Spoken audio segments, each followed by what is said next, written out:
Bonjour à tous, bonjour Laurence. Bonjour Julien.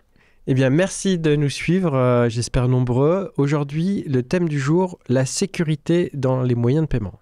Alors là, Vaste sujet. on touche au cœur du moyen de paiement, puisque en fait, comme on l'a déjà vu, le moyen de paiement, c'est la confiance, comme dans tout échange. Et donc en fait, qui dit confiance, dit sécurité dans ce moyen de paiement électronique notamment.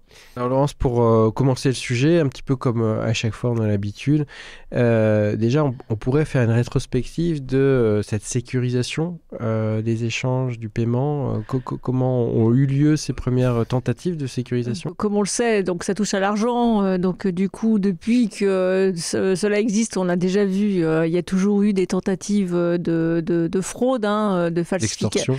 Oui, de falsification en fait du moyen de la monnaie, que ce soit les pots et autres. On a déjà vu tout ça. On a bien vu aussi que sur les monnaies, en fait, les pièces de monnaie, on rognait l'or de la pièce de monnaie pour pouvoir en faire la valeur d'autres. Intrinsèque baissée. Et donc, ne serait-ce que sur la partie espèces, il y a quand même beaucoup de choses à faire, notamment sur la lutte contre la fraude, en fait, et la falsification de la monnaie. En France, il y a la Banque de France qui émet les billets et c'est la Monnaie de Paris qui fait les pièces. Voilà.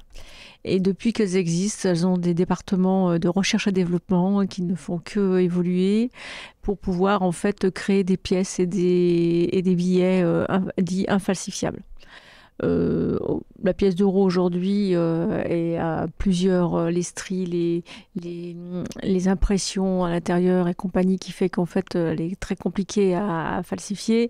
Et le billet aujourd'hui, entre les hologrammes, les fils de sécurité, les couleurs qui changent, la façon dont vous le bougez, les hologrammes à l'intérieur, enfin tout ça fait qu'en fait il y a plus de 20 principes, 20 systèmes différents dans le billet pour le rendre infalsifiable. Ça n'empêche pas qu'il est encore un peu falsifié. Mais voilà, donc tout ça pour dire que c'est quand même très important. Bon, la monnaie ne représentant plus que 10% des échanges aujourd'hui, mais quand même, il faut faire attention à ce que cette monnaie ne soit pas falsifiable. Ensuite, toujours dans les moyens de paiement physiques, on a le chèque. Et où en fait on enlève le nom pour en mettre un autre, on change le montant. Donc voilà, le chèque reste quand même le moyen de paiement le plus fraudé. Donc je vous invite à ne plus faire de chèque si vous voulez être sûr que votre argent arrive au bon endroit. Maintenant, Laurence, avec le paiement qui est essentiellement numérique, ces échanges qui sont très digitalisés, quels sont les grands défis face à cette numérisation? Eh oui, depuis plusieurs années maintenant, le numérique fait que on ne fraude plus de la même manière. Donc, on l'avait déjà vu, il y a une lutte contre la fraude qui est gérée au niveau des États. Donc ça, on l'a expliqué dans un des épisodes précédents.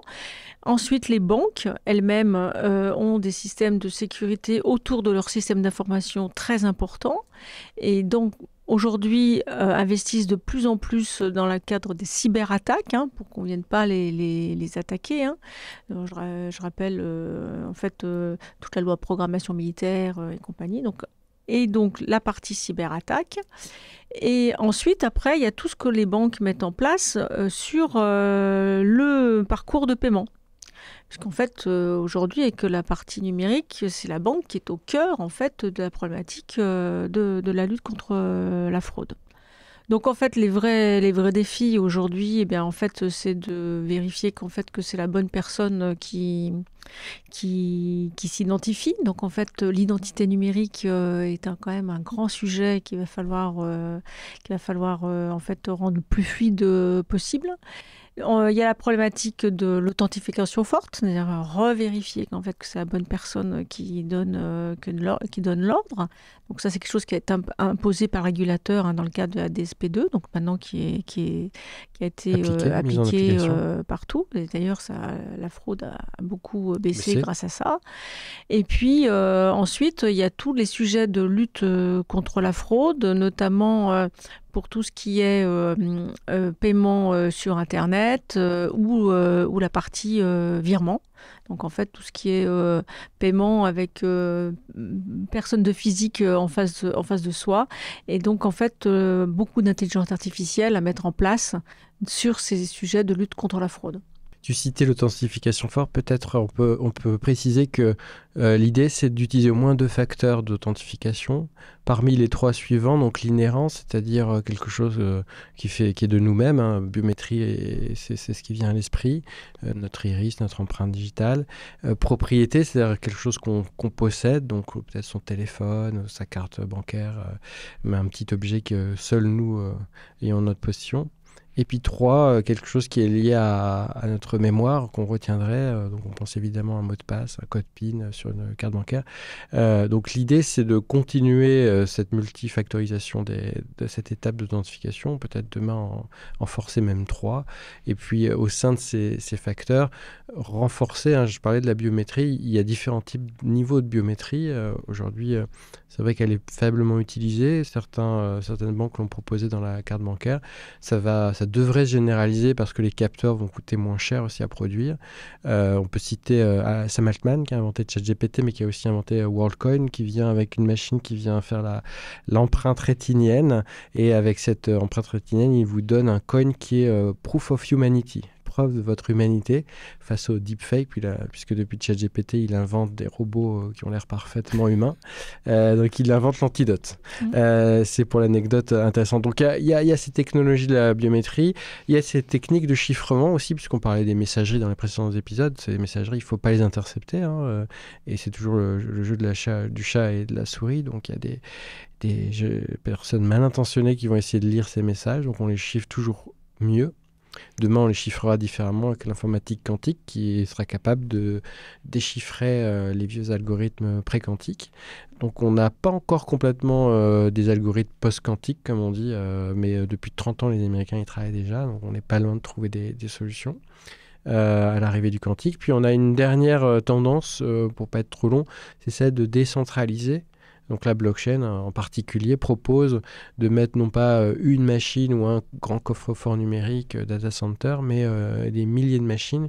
Juste pour l'anecdote, si on faisait la somme de tous les data centers de la planète détenus principalement par les big tech, Google, Meta, Amazon, plus tous les data centers de toutes les institutions financières et autres, on serait qu'à 0,00 quelque chose % de la puissance du Bitcoin aujourd'hui. C'est-à-dire que le Bitcoin, en termes de sécurité, en termes de capacité de calcul informatique pour maintenir la sécurité, il n'y a pas plus puissant. Donc un État ne pourrait pas stopper le Bitcoin aujourd'hui.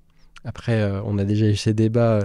Est-ce que c'est ce qu'il nous faut pour une société Ça, je laisserai l'audience décider. Mais en termes de sécurité, c'est une alternative intéressante qui peut être reprise sans être Bitcoin. On peut juste reprendre la décentralisation comme technique de regain de sécurité face aux attaques qui, elles, explosent. Tu les citais. Ouais. C'est vrai que les avantages ou les outils mis à disposition des fraudeurs, eux aussi, sont toujours plus... nombreux. En fait, toutes ces technologies, certes, nous, on les utilise pour protéger et sécuriser, mais en fait, faut savoir que les fraudeurs ont les mêmes. Et donc, en fait, ils ont les mêmes outils. Il faut bien savoir qu'ils ont aussi des recherches et développement qui travaillent là-dessus. C'est devenu une industrie organisée. C'est une vraie industrie. Dès qu'ils ont trouvé quelque chose, ils le revendent aux autres. Il y a des plateformes de vente de tous ces systèmes. Donc voilà, donc en fait c'est un vrai problème, c'est-à-dire que plus on va sur de la technologie, en fait plus les autres ils vont essuyer. Donc voilà, donc c'est très compliqué. Un des points quand même de la sécurité, c'est d'abord le consommateur en lui-même.